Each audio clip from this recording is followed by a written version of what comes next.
Yeah, no, there were some positive things from Saturday, and that was one of them. I thought, Aiden had one of his better games as far as distributing the football. I think there was a large number of guys that caught footballs and did a nice job. There were reps where he needed to get through. We knew it was going to be a game of getting back to his second and third and the progressions, and he struggled with that at times during the year and was able to do a nice job of that against a really good defense.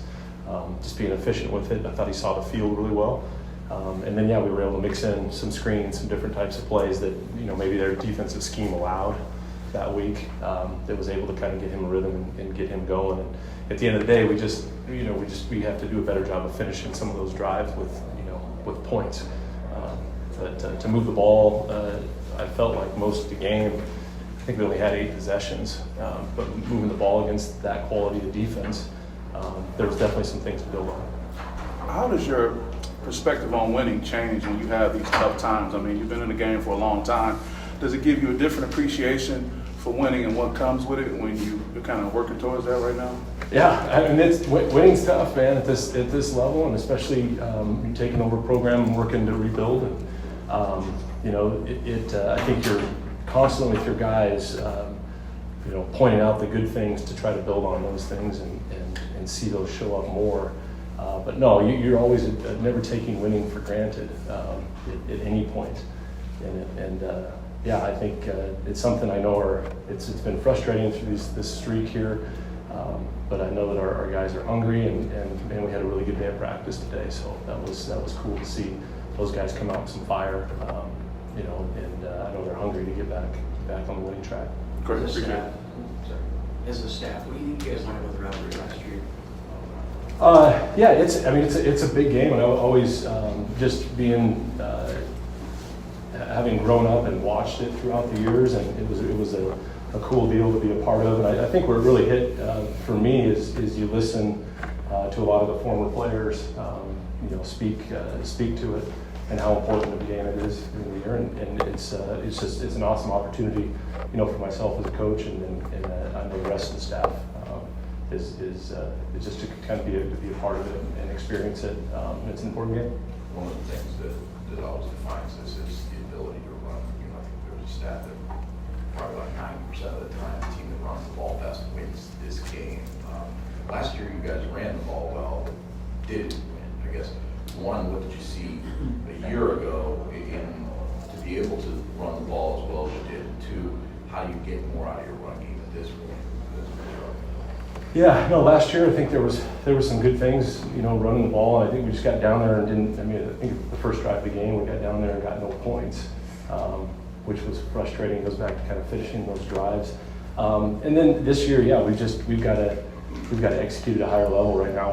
We're 9-10 guys doing it right, but, one or two, whether it's technique or assignment and whatnot, just execute it at a high enough level, and that's something that we got to put a focus on, and it's a big part of our offense. I mean, when we're at our best, we're running football and playing our stuff off of it, and so that's an area this season we got to continue to improve. As a follow to that, the first two drives, maybe first 3 drives, the ball control that you guys were able to get at Indiana, I guess, what does that do for an offense to sustain those drives, and also how much do you guys help the defense in that respect? Yeah, we knew that was going to be important. I mean, they had one of the top offenses in the country, extremely explosive, and scored a ton of points. And that was a big part going in, is us being able to convert on third down, stay on the field, and let our defense rest, keep their offense on the sideline.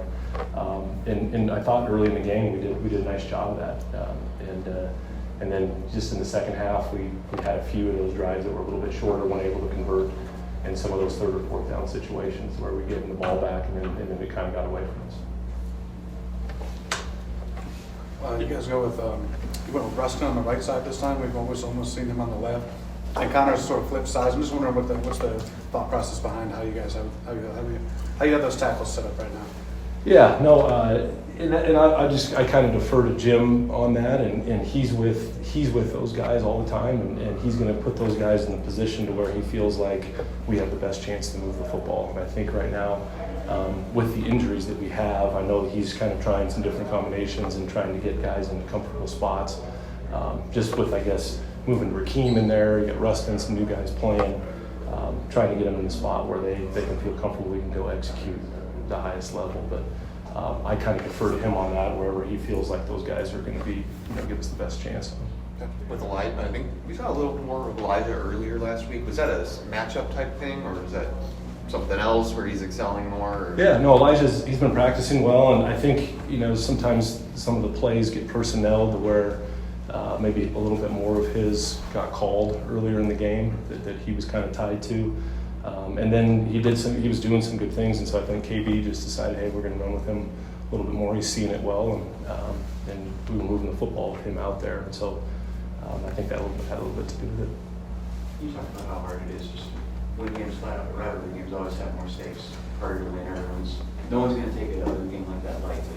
In terms of the way the season's gone and the losses that have stacked up, what would it mean if you got this one just to have it come in a rivalry and to take control of that aspect? Yeah, no, and it's a big game. This is a big game, and anytime you get a victory in a big game like that, I think it can change the momentum of where the program's headed. And it's a huge game for us, and an awesome opportunity to go beat a really good football team at home. I think would be a big deal for our guys. Jonathan talked about using some of the rivalry as, I guess, fire and fuel in a way. You guys talk about what happened at the end of that game last year, and I think more so from your side, do you talk about maintaining the composure to prevent something like that from happening?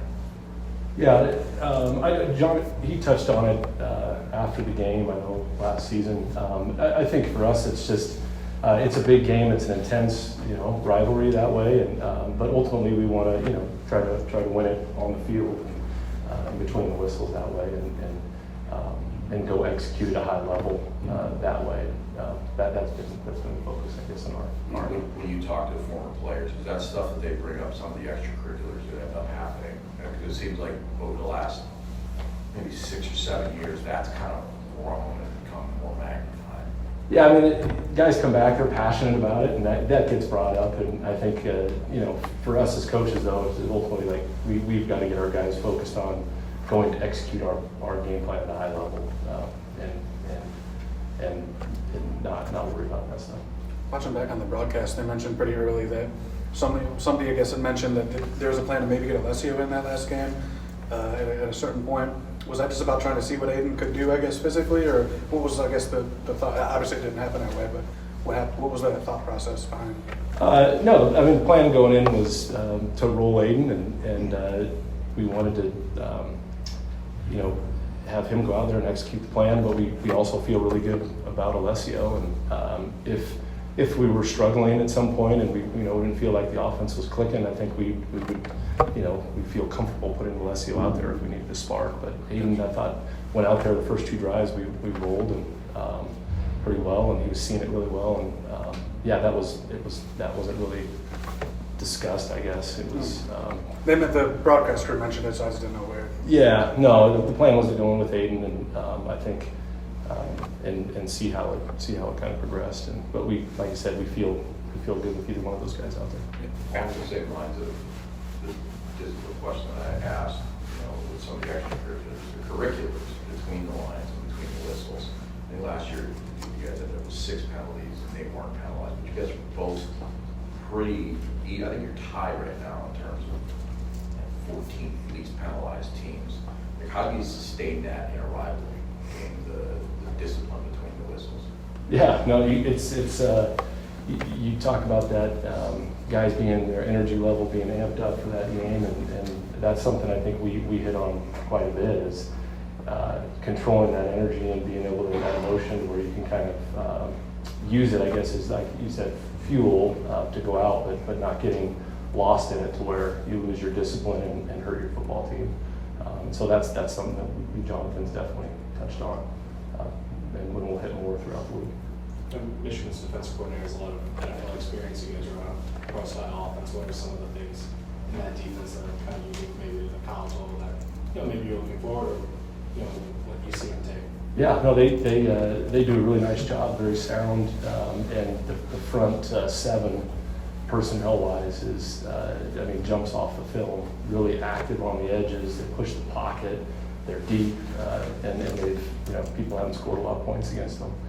They do a really good job. The scheme, they'll change up the looks, for the quarterback, and then it kind of game plan. You'll see some stuff, and I think that's a little bit of the NFL thing, is you'll see some game plan stuff that maybe you hadn't seen leading up to that game that they have in their package. And so what our guys have to be ready to kind of trust their base rules and go and adjust to what they're seeing. Immediately after the loss to Indiana, Aiden was pretty upbeat. Is there that weird balance where you liked the progress you saw on offense, but only still 13 points, like Jonathan said? Yeah, you gotta score more. Yeah, I do. I think there was, like I said, there was a lot of good things that, coming back on Sunday, that things that we would been preaching and working with Aiden on, that's pretty cool when you see the stuff that you've been focusing on in practice that he needs to improve on, show up in the game and execute. And so I think there was probably a little excitement. I mean, one of the better games that he's played on his end, but ultimately it's the team game there, and we got to be able to finish drives. And I think he'd be the first to tell you that. I mean, I know he's going to talk later, but he'd be the first to tell you that he was definitely, that locker room wasn't, it wasn't an upbeat locker room after the game. Guys were pretty frustrated on both sides of the ball at the result. How's your health and numbers at tight end affecting you guys right now? I lost a couple guys.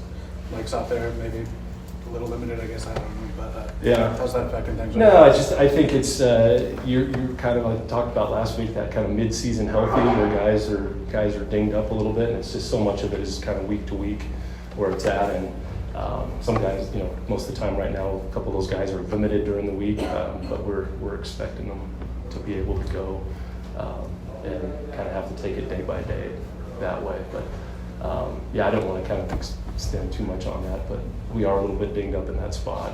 And but I feel like that's an opportunity for some of the, Kai Rios, some of the guys that haven't gotten to play as much, opportunities for them to step up. Stand in the league. I mean, obviously, it's similar to do you expect them back soon, or what is maybe their prognosis? Yeah, hopefully, and that's something I think those guys feel like they're close, and it's the potential, but I think they're both just kind of wait and see right now, and they've both been limited at this point. How does that affect the offense when you began to hear about 8 guys and you're 4 down on that?